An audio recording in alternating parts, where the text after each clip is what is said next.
Hello everyone, welcome back to my English podcast. Thanks to you guys, my Facebook page got 10,000 followers. I didn't expect. Thank you so much. Today I want to talk about why English is hard and easy at the same time.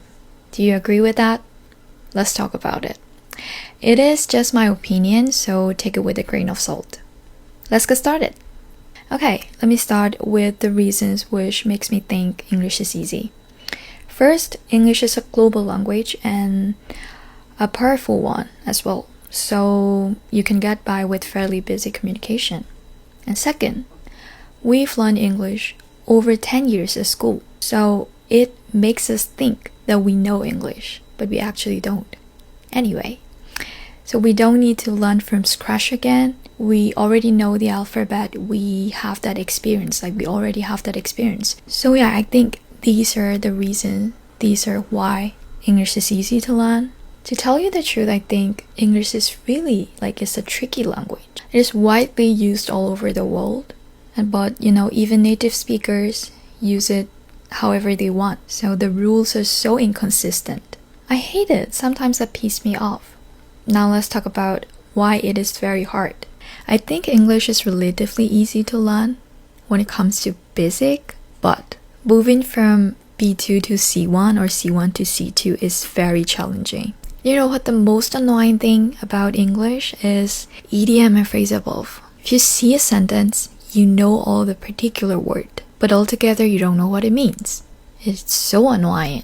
And for me, the most confusing part is the usage of preposition.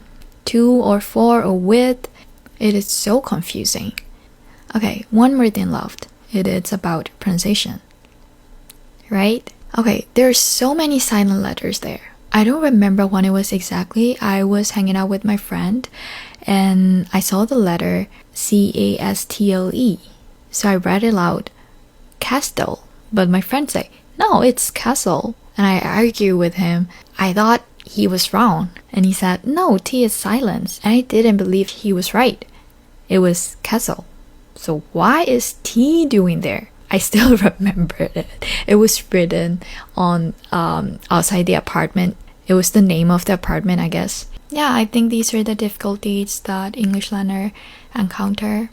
Even though English is so tricky and sometimes it pisses me off, I still love it.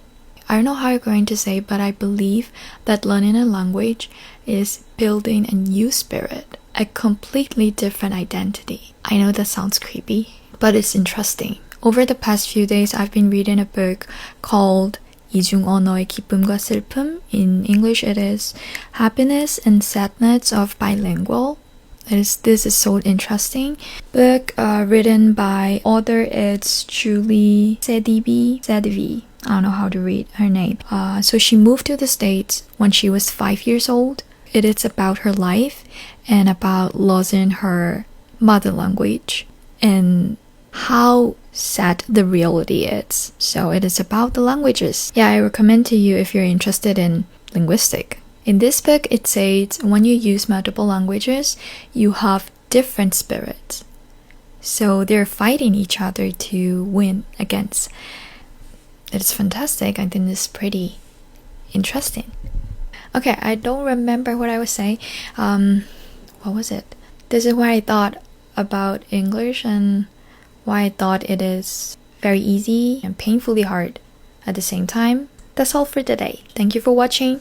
Bye bye.